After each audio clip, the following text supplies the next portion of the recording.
Muy buenos días a todas, a todos, a la sesión de alto nivel, Ambiente y Resiliencia, Riesgos, Prevención y Desarrollo panelistas. Sean todas y todos bienvenidos a esta sesión de discusión y de debate con nuestros distinguidos panelistas. Paso a presentarlos. Señor Armando Rodríguez Batista, viceministro de Ciencia, Tecnología y Medio Ambiente de Cuba. Señor Gabriel Quijandría Acosta, ministro de Ambiente de Perú. Señora Carolina Vera, jefa de gabinete del Ministerio de Ciencia, Tecnología e Innovación de Argentina. Y señor Nahuel Arenas, jefe adjunto de la Oficina Regional UNDRR de las Américas y del Caribe. Muchísimas gracias por su participación, distinguidos panelistas, excelentísimo ministro. Paso a presentarme, yo moderaré la sesión de esta tarde. Soy Sadia Sánchez Vegas, directora de la Oficina Multipaís de la UNESCO para el Caribe en Kingston y oficial a cargo de la Oficina Regional de Cultura para América Latina y el Caribe de la UNESCO en La Habana. Me voy a permitir unos breves minutos para indicar un aspecto metodológico para quienes nos están escuchando y por supuesto ya los panelistas lo conocen. Este panel durará 45 minutos y haremos preguntas. Invitamos preguntas a los panelistas, lo haré yo desde un inicio y luego pues abriremos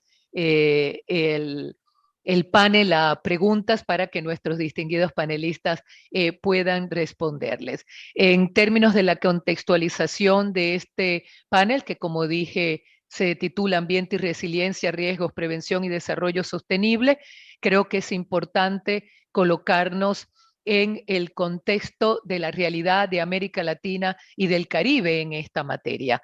Es un hecho incontestable que América Latina y el Caribe, particularmente Centroamérica y el Caribe, son sumamente susceptibles a las amenazas naturales.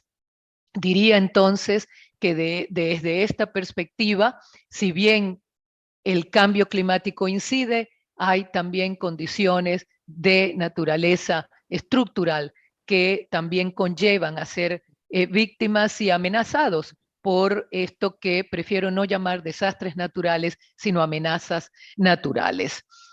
Desde esta perspectiva, consideramos que avanzar hacia sociedades resilientes no solamente es determinante, yo diría que se hace imperativo. Sabemos también que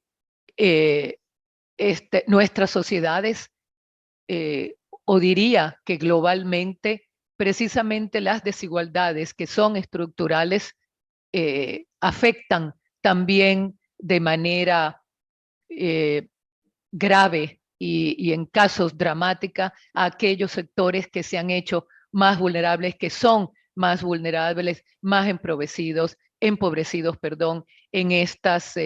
en nuestra región, en América Latina y el Caribe. Es importante, pues, pensar en políticas públicas, en planificación, diseño de programas, precisamente que apunten, por una parte, a la prevención de riesgo, por una parte, a su manejo, pero también de la mano, desde una perspectiva sistémica y holística, de la mano de políticas sociales y económicas que contribuyan o coadyuven a cerrar las múltiples brechas de desigualdades que encontramos en ciudades y territorios, y ello es esencial para un desarrollo sostenible, para el ansiado desarrollo sostenible, y alcanzar así, en la medida de lo posible, aunque estamos en un contexto de pandemia que nos ha puesto más de manifiesto la relevancia de la resiliencia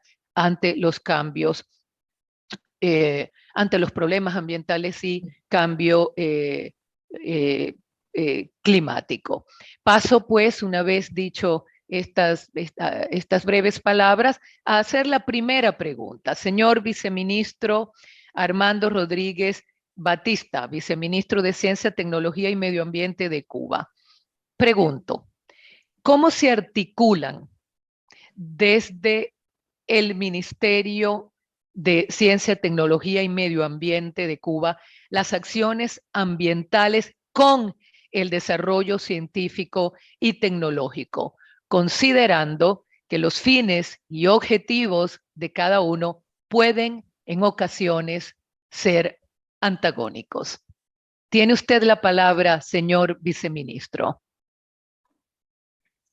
Muchas gracias, querida Sadia. También gracias por la invitación. En particular, la señora Lidia Brito, directora de la Oficina Regional de Ciencias de la UNESCO de América Latina y el Caribe.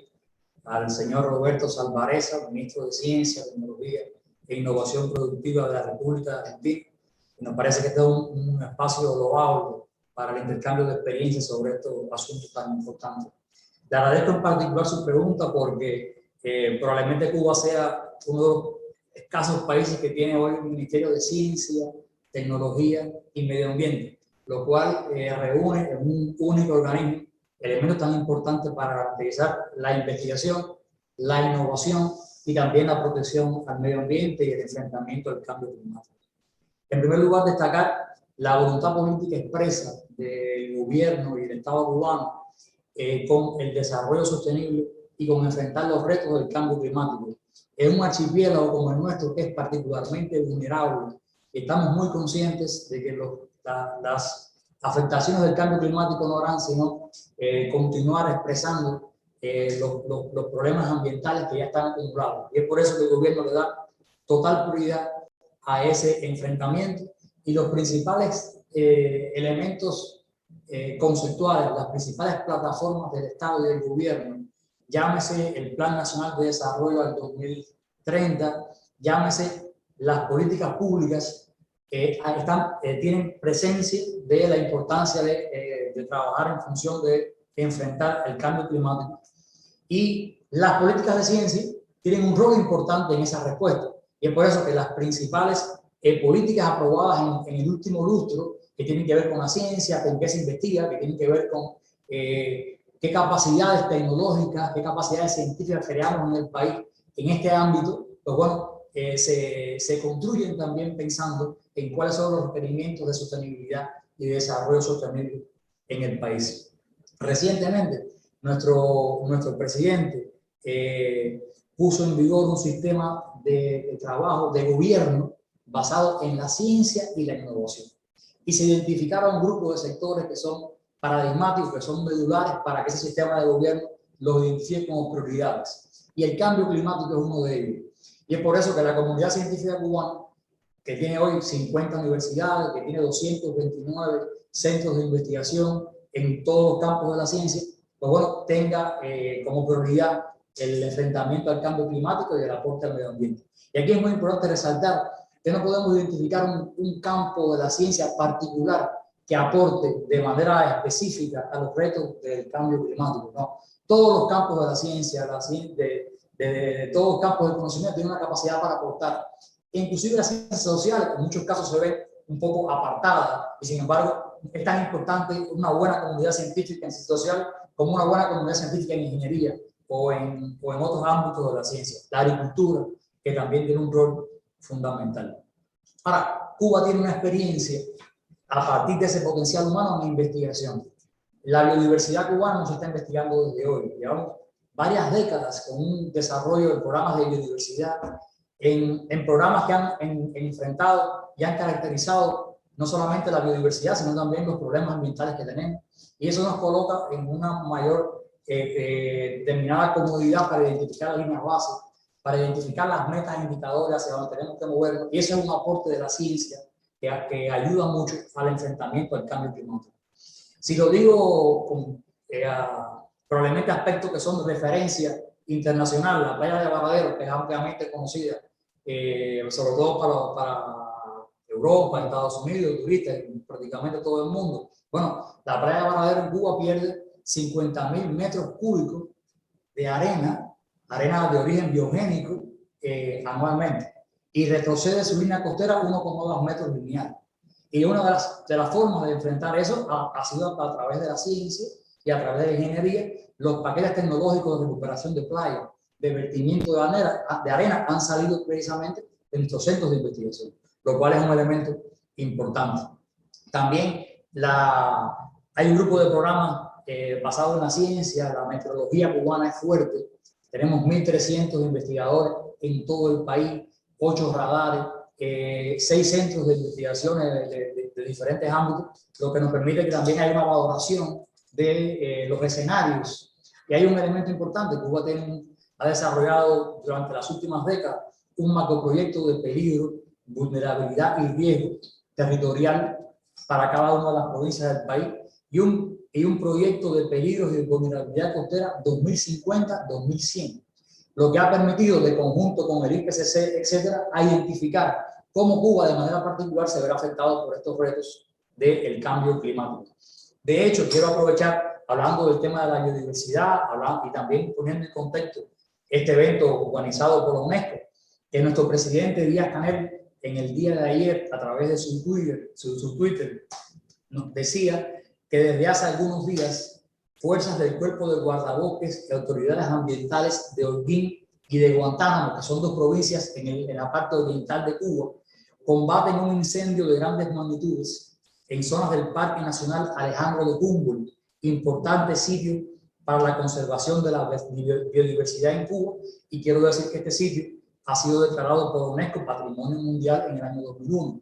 Lo traigo a colación porque es una muestra también de que estos temas son enfrentados de manera importante por nuestro gobierno, y que la comunidad científica cubana ya está evaluando realmente cuáles fueron los daños de la biodiversidad, con el objetivo de ser coherentes con nuestra política de protección de estos ecosistemas. Quiero avanzar hacia el hecho de que la innovación, la ciencia, pero en particular la innovación, ve una gran oportunidad, no únicamente en la mitigación, sino en el proceso de adaptación al cambio climático.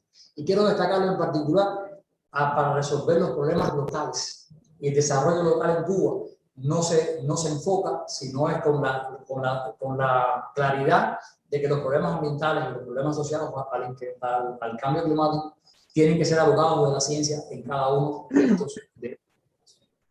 Mencionar de manera muy breve el hecho de que Cuba cuenta con sistemas de alerta temprana para la observación del clima, de la hidrología, de los fenómenos marinos, de la biodiversidad, que son fortalezas y son retos para mantener esa capacidad de ciencia y tecnología creada. Y de hecho, en el ámbito de la COVID, yo creo que es un elemento que nos moviliza a todos, en particular en estos tiempos, estas fortalezas han permitido, porque muchos de los resultados nuestros ha impactado en la respuesta cubana a la COVID. De hecho, hemos desarrollado con particularidad en este momento el enfoque de una salud que nos permite abordar la salud humana, la salud animal y los temas ambientales también en un único elemento. Yo creo que de manera general hemos referido los aspectos principales, ¿sabes? Me parece que lo más importante aquí es el intercambio que podamos tener en algún momento, y lo que sí quisiera no terminar sin mencionar que todos estos retos, estos abordajes nuestros, siempre tienen el peso del bloqueo de los Estados Unidos sobre Cuba, lo cual nos limita al financiamiento, nos limita a equipamiento, nos limita a recursos, y eso no ha parado aún en el marco de la epidemia. Y la UNESCO y en general Naciones Unidas tiene una percepción muy clara de lo que esto limita en la capacidad de un país de desarrollarse y de crear capacidades nacionales en ciencia, tecnología e innovación. Con esto termino, te agradezco la oportunidad y bueno, creo que nuestros colegas podemos intercambiar sobre esto y otros temas tan interesantes como están siendo propuestos por ustedes en esta videoconferencia. Muchas gracias. Muchísimas gracias, señor viceministro, por su muy detallada respuesta. Muchas gracias. Paso entonces a la segunda pregunta al señor ministro de Ambiente de Perú, Gabriel Quijandría Acosta.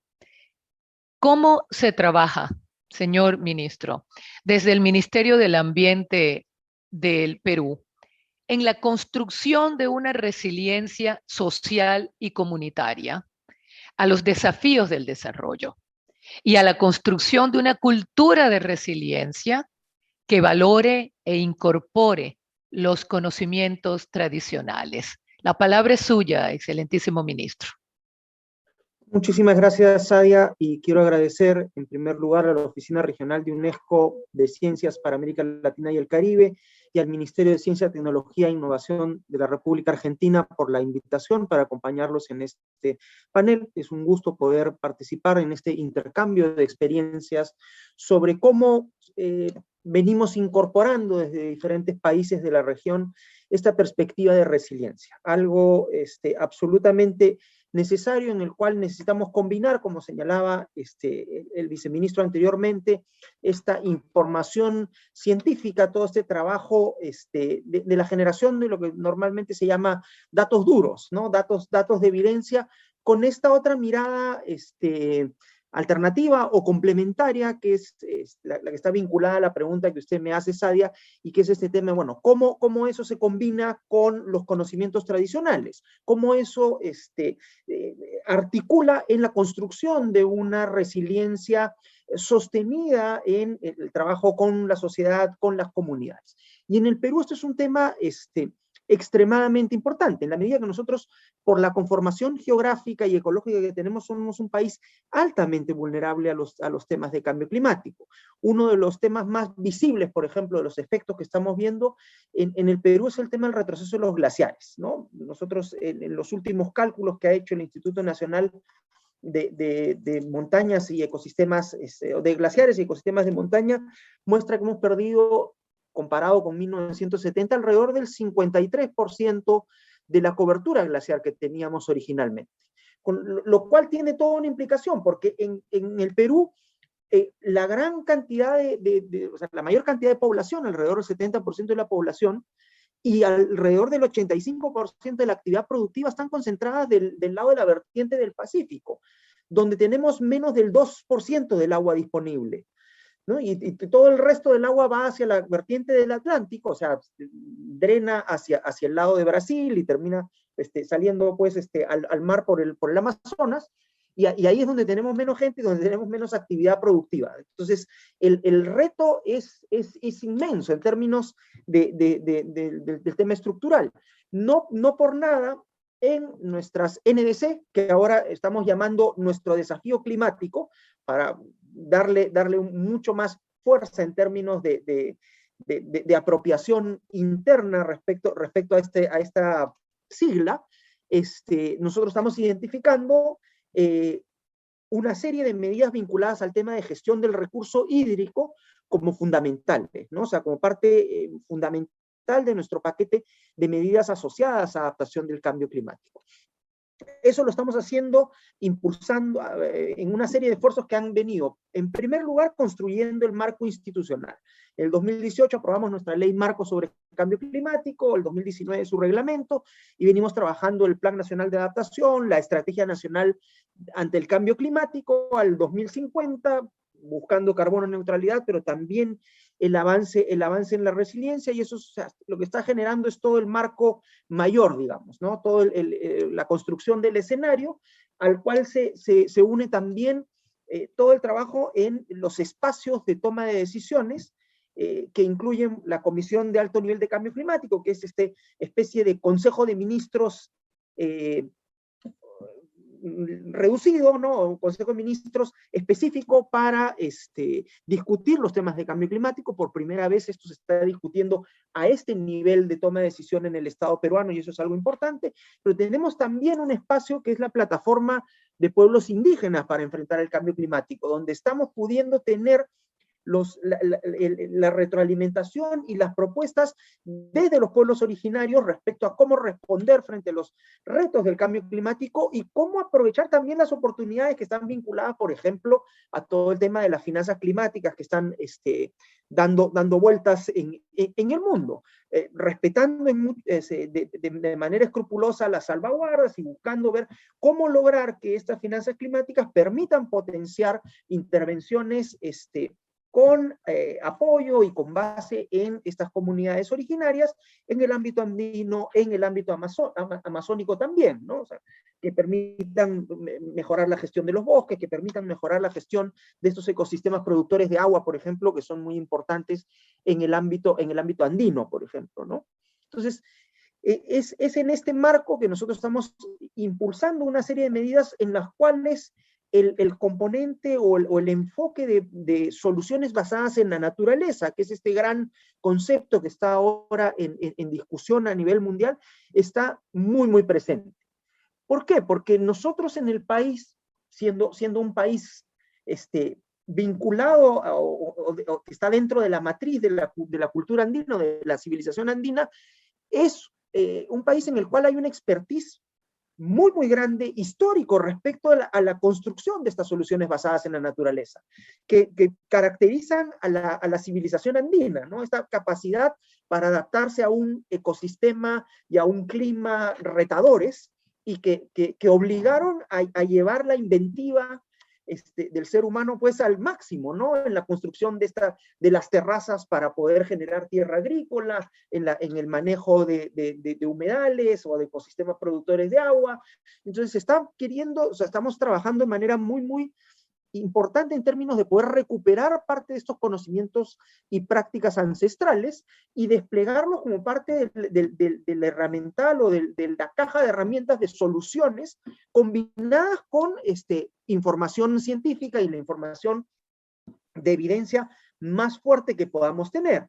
Hace unas 3 semanas hemos inaugurado, por ejemplo, la puesta en marcha de un proyecto para recuperar una zona de humedales altoandinos, se llaman bofedales, son esta especie de esponjas que regulan el ciclo hídrico, junto con la empresa de abastecimiento de agua de Lima, ¿no? Que es una empresa que abastece a 10 millones de personas, como una medida adicional a las inversiones que ellos tienen pues en canalización de agua, en derivación de agua de la cuenca de la vertiente del Atlántico hacia la del Pacífico. Lo que hemos dicho es, también tenemos que incluir la capacidad de la naturaleza para apoyar estos procesos, porque esta demanda de agua sigue creciendo. Y no alcanza simplemente con lo que se llama pues la infraestructura gris, sino que tenemos que incorporar de manera cada vez más fuerte, cada vez más potente a esta infraestructura verde, como complementaria y en algunos casos como sustituta, ¿no? Siendo más eficiente, siendo más sostenible en el largo plazo, ¿no? Entonces, se están trabajando esta serie de medidas en las cuales nosotros estamos haciendo un énfasis muy importante en presentar estas medidas, por ejemplo, como bienes públicos, o sea, el efecto de estas medidas como un bien público que requiere, o sea, que por tanto es pasible de recibir financiamiento público y por qué es tan importante como la seguridad pública, como la educación pública, como la salud pública, ¿no? O sea, salir de esta idea de o sea, que a veces se genera en los ministerios de finanzas, no, pues el tema del ambiente no es tan relevante. No, a ver, es igual de relevante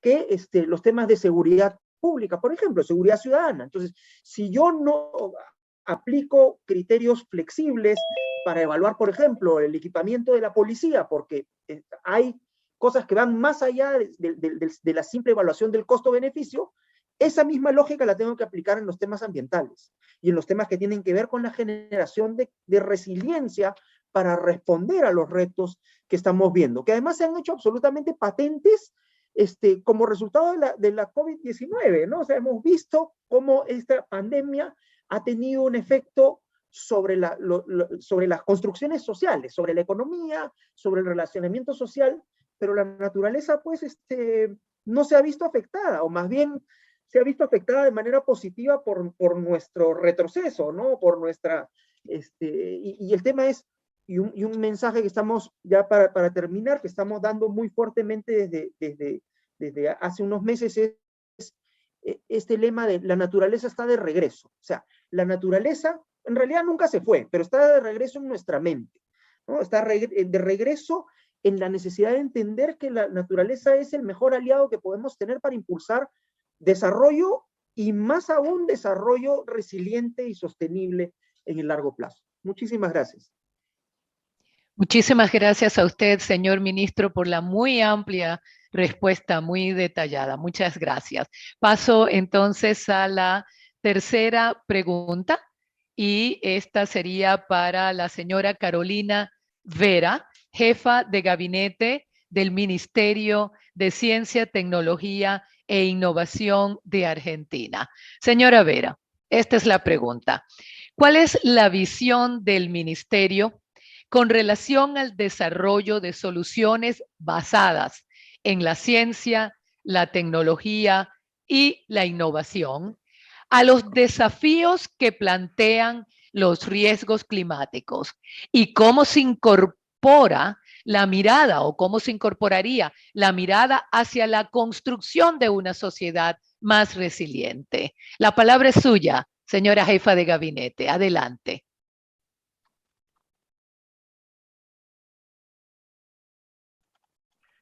Muchas gracias, Sadia. Nuestra gestión en el Ministerio de Ciencia, Tecnología e Innovación de Argentina, o MINCIT, justamente tiene como uno de sus objetivos principales el sistema científico tecnológico orientadas a la contribución basadas en la ciencia y la tecnología e innovación. Entre otras líneas, hemos lanzado el programa Impactar, que tiene el propósito de promover proyectos de investigación y desarrollo destinados a apoyar la búsqueda de soluciones a desafíos de interés público que requieran del conocimiento científico tecnológico para su resolución y así generar un impacto positivo en el desarrollo local, regional y nacional. Estas convocatorias están orientadas entonces a promover iniciativas conjuntas entre instituciones científico-tecnológicas, por un lado, y por el otro, organismos públicos como ministerios nacionales, empresas públicas. Queremos fortalecer la interfase ciencia-políticas públicas. En relación al riesgo por amenazas meteorológicas climáticas, estamos apuntalando desde el Ministerio las actividades de monitoreo y predicción de los fenómenos meteorológicos y climáticos, contribuyendo al fortalecimiento de las capacidades de nuestros organismos operativos, como el Servicio Meteorológico Nacional. Pero además quiero destacar que estamos realizando una fuerte inversión en el desarrollo del programa satelital que ejecuta nuestra Comisión Nacional de Investigaciones Espaciales. Por ejemplo, actualmente estamos fomentando el desarrollo de herramientas de aplicación de la información proveniente de nuestros satélites SAOCOM A y B para gestionar el riesgo asociado con el fuego o el riesgo de nuestra producción agrícola. También estamos trabajando en un proyecto de satélite meteorológico para la región latinoamericana, que es una gran vacancia y que esperamos contribuir desde Argentina. Ahora, la experiencia ganada en las últimas décadas sobre la gestión del riesgo por cuestiones climáticas nos dice que las soluciones requieren de la participación y el trabajo coordinado de los múltiples actores involucrados, ¿no? Incluyendo no solo a la comunidad científico-técnica, sino también a la sociedad civil. En este sentido, desde el Ministerio hemos establecido la Red de Ciencia y Tecnología para la Gestión del Riesgo, Red GIRCIT, que integra capacidades, recursos e información del sistema científico-tecnológico en torno al riesgo y la vincula con los responsables de la protección civil y del ambiente. Entre sus acciones, por ejemplo, puedo destacar la elaboración de protocolos basados en el conocimiento científico-tecnológico ante el impacto de diferentes amenazas como inundaciones, incendios, entre otros que amenazan a nuestro país. Pero por otra parte vale la pena mencionar, como bien sabemos y se dijo previamente, que el riesgo de impacto por eventos asociados tanto a la variabilidad natural del clima como al cambio climático antropogénico depende no solo de la amenaza meteorológica climática, sino también de las condiciones de vulnerabilidad intrínseca de los sistemas sociales, de los ecosistemas, así como de su grado de exposición.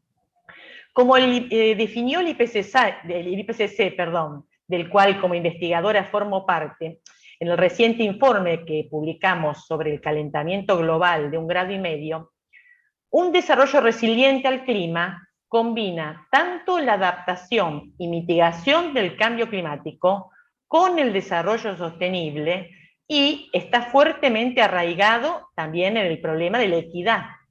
Entonces, en este sentido, acciones para reducir o eliminar las condiciones de vulnerabilidad social, asociadas, por ejemplo, con la pobreza, la inseguridad alimentaria, permiten reducir el riesgo por cuestiones climáticas, pero a la vez construir una sociedad más equitativa y sostenible.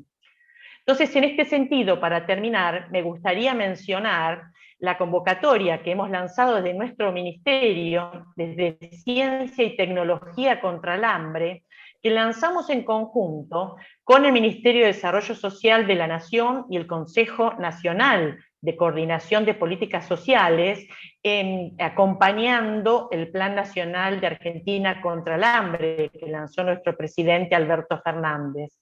Ya se han presentado más de 500 proyectos que apuntan a contribuir desde el sector científico-tecnológico a potenciar las acciones públicas que contribuyan a disminuir la vulnerabilidad social a través de revertir problemáticas como la malnutrición infantil, la emergencia alimentaria, entre otras, ¿no?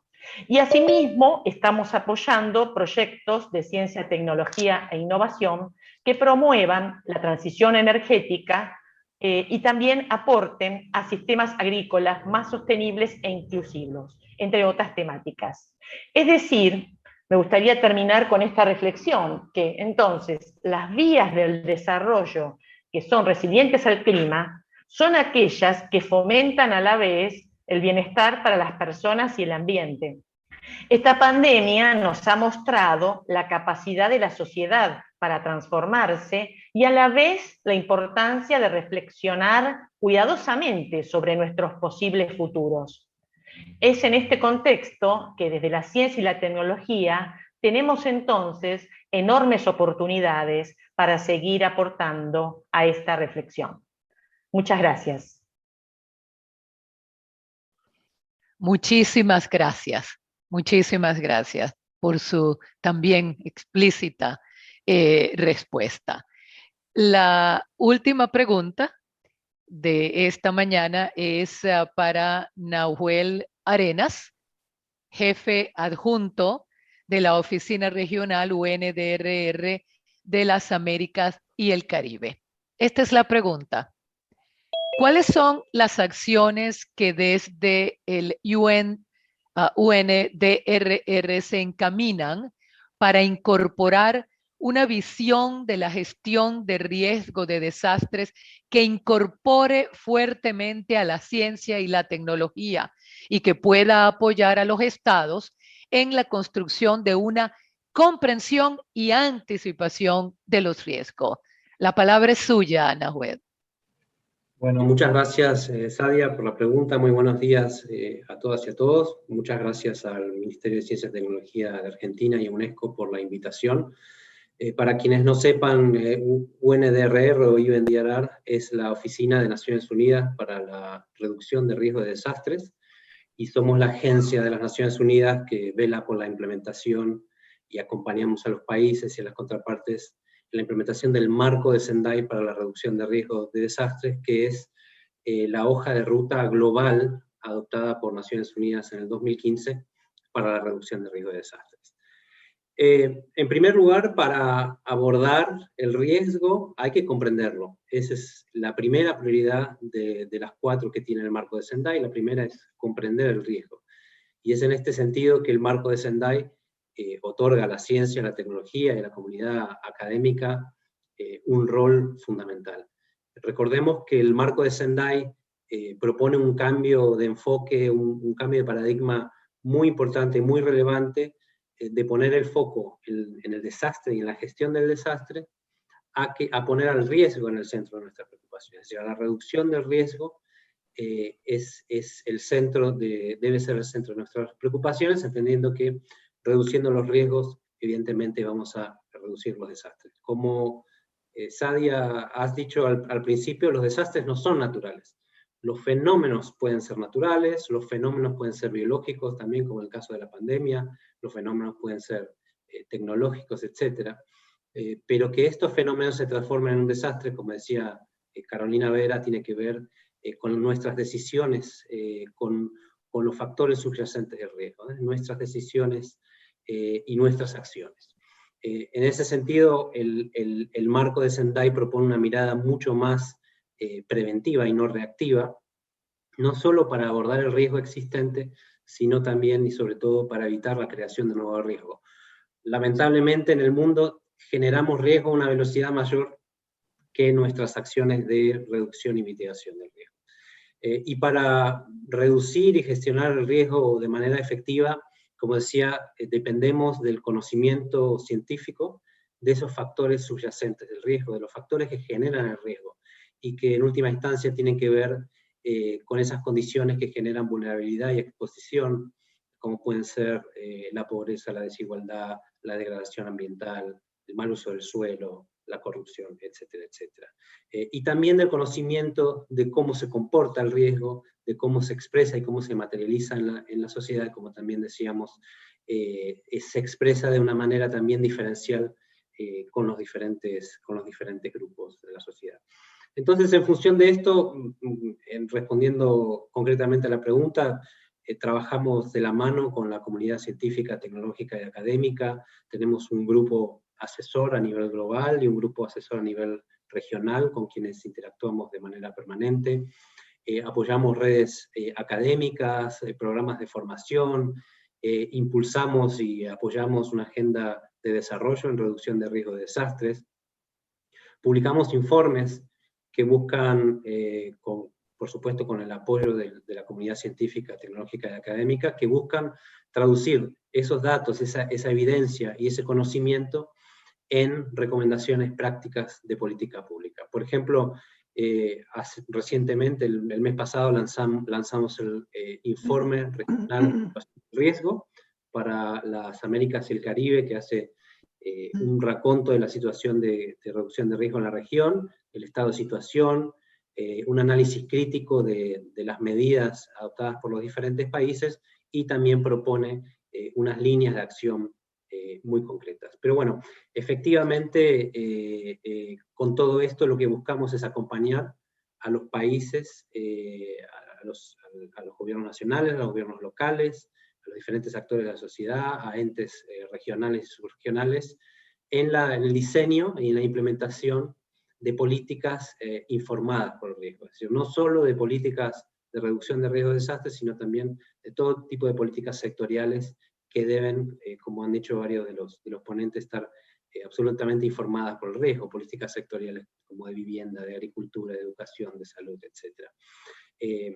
Efectivamente, digamos, necesitamos hacer una articulación mucho más efectiva de la ciencia, la política y la práctica, en la misma línea que lo mencionaba Carolina Vera, es decir, transformar ese conocimiento en acción, fortalecer la gobernanza del riesgo, y asegurar que esas políticas, esas prácticas, esos planes sectoriales, como decía, estén informadas por el riesgo, porque si no están informadas por el riesgo, no solo no serán sustentables, sino que pueden estar creando y generando mayores riesgos. Y tal vez por último mencionar que uno de los grandes aprendizajes que nos deja la pandemia es que ha puesto en evidencia esa interacción creciente y cada vez más compleja entre los sistemas humanos, políticos, económicos, me refiero al sistema financiero internacional, cadenas de suministro, sistema global de telecomunicaciones, urbanización, en mayor y creciente y más compleja interacción con los sistemas naturales, como decía el ministro. Y esta naturaleza sistémica del riesgo, esto hace que riesgos en una parte del sistema puedan tener unos efectos cascada y generar riesgos en otra parte del sistema. Esto es lo que vimos en la pandemia. Una enfermedad de origen zoonótico que responde a prácticas nuestras con la naturaleza y una exposición a la vida animal que responde a nuestras prácticas de desarrollo, puede generar unos efectos cascada que dan vuelta al mundo y nuestra vida social económica. Entonces, esta naturaleza sistémica del riesgo exige una comprensión y unos métodos de análisis diferentes, innovadores, en los que esta causalidad compleja, la incertidumbre, que es la nueva norma, y la no linealidad deben estar a la vanguardia. Y es por eso que debemos redoblar esa articulación entre los actores de ciencia, tecnología y la academia con la práctica y el diseño de las políticas públicas. Muchas gracias.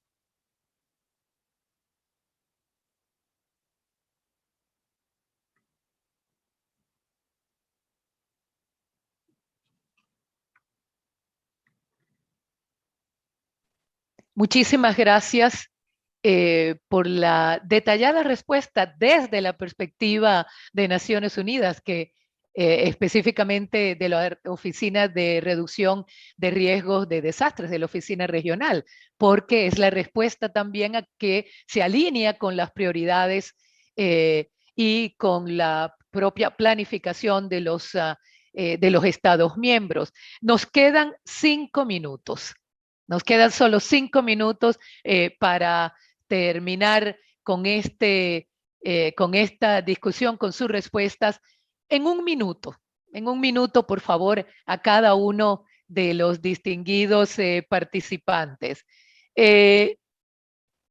Respecto a conocer el riesgo, ¿cómo se relaciona con el conocimiento científico?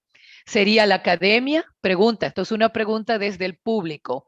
Considerando que la visión es preventiva y la ciencia tiene esa mirada, ¿cómo se sugiere monitorear la implementación de Zendaya en países de América Latina? Yo le daría la palabra a cada uno, un minuto, por favor, para responder a esto. Y hubo otra pregunta importante sobre las soluciones basadas en la naturaleza. No está todavía muy claro el concepto. Pueden, si lo desean, combinar ambas preguntas. Un minuto, por favor. Comenzaría con usted, señor viceministro de Ciencia y Tecnología Cuba. Adelante, la palabra es suya. Muchas gracias, Sadia. Además, nos parece que es una pregunta muy oportuna. Y quisiera de transmitir con total claridad que nos parece que la academia tiene un rol muy importante en la identificación de los riesgos, en la propuesta de soluciones para mitigación, adaptación al cambio climático. Y es central no solo que la academia la tenga, sino que haya una comunicación con el gobierno, un diálogo entre el Estado, el gobierno, con la academia. Y hay otro actor fundamental que mencionaba nuestra colega Carolina de Argentina, que tiene que ver también con la implicación de la sociedad civil en esa construcción, en esa búsqueda de prácticas que realmente respondan a la necesidad de la sociedad, y no únicamente de una sociedad global, también en la sociedad local, en esa necesidad puntual en cada lugar. Gracias. Muchísimas gracias. Señor ministro Gabriel Quijandría Costa, ministro de Ambiente de Perú, un minuto, por favor, para intentar responder a la pregunta. Muchas gracias. A ver, yo quisiera enfocarme en la segunda parte de la pregunta, en este tema de la estandarización de las soluciones basadas en la naturaleza, ¿no? Y creo que, por ejemplo, ahí hay un esfuerzo interesante que ha desplegado la UICN, la Unión Internacional para la Conservación de la Naturaleza, en la generación de este estándar que está, o sea, ya ha sido publicado y está en proceso de ver cómo se puede implementar en algunas intervenciones piloto. Creo que es un buen insumo para iniciar una discusión sobre cómo determinamos que algo es una solución basada en la naturaleza y que cumple. Lo interesante es que tiene unos criterios que no están únicamente vinculados a los temas ecosistémicos o a los temas de dinámicas naturales, sino que también incorpora los temas sociales, incorpora los temas institucionales, que creo que son también extremadamente importantes en generar entendimiento sobre la interfase que tiene que haber entre estos elementos de los ecosistemas, trabajando de manera coordinada con el esfuerzo del ser humano. Gracias. Muchísimas gracias. Señora Vera, un minuto. Su opinión al respecto. Antes, además de volver a reiterar la importancia de generar marcos de trabajo conjunto con los diferentes actores, la comunidad científica tecnológica tiene mucho para aportar, pero no es el único saber, sino que necesitamos la multiplicidad de saberes. Quiero remarcar algo que no se dijo, que es la importancia de la vinculación regional. Compartimos ecosistemas, compartimos biodiversidad, compartimos cuencas hídricas. Necesitamos expandir y reforzar las vinculaciones en nuestra región. Muchas gracias. Muchísimas gracias. Nahuel Arenas, 1 minuto, ya para terminar. Bueno, en una región donde hay más de 340 millones de personas viviendo en ciudades con alto grado de vulnerabilidad, solo invertimos menos del 0.3% del Producto Bruto Regional en desarrollo e investigación. Creo que tenemos que revertir esto y tenemos que fortalecer absolutamente la integración de los actores de ciencia y tecnología en el diseño de políticas sectoriales y también integrar la reducción de riesgos de desastres en las políticas sectoriales. Esto es de absoluta necesidad. Muchas gracias. Muchísimas gracias. Si yo pudiera responder, concluir, cerrar este panel en 1 minuto, tendría que dedicarme a los consensos que puedo ver en las respuestas que nos han dado, incluyendo la última pregunta. Entonces, en ese sentido, lo voy a tratar de hacer muy rápido y dejaré algunos aspectos por fuera, por supuesto, pero la investigación científica y académica es determinante. La relación de lo científico, de la investigación científica con la política pública y la incorporación de todos los actores relevantes, es decir, también sociedad civil, sector privado, sector público, es de vital importancia porque esa es también la mirada sistémica.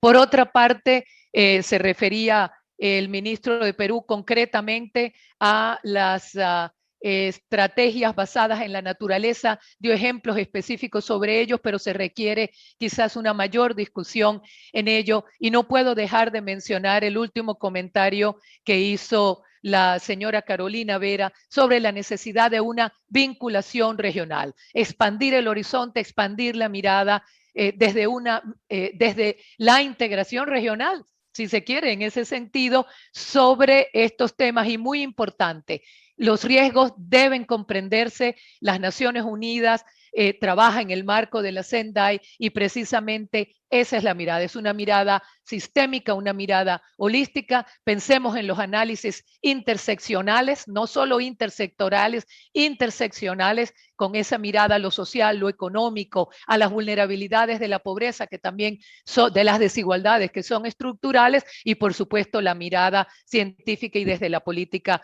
pública. Con esto creo que entonces concluimos. Muchísimas gracias, distinguidos y distinguidas panelistas, por su participación en este importante foro. Un nuevo agradecimiento al Foro SILAC, a nuestros colegas de la Oficina Regional de Ciencias con sede en Montevideo y por supuesto al Ministerio de Ciencia, Tecnología e Innovación de la Argentina. Muchísimas gracias.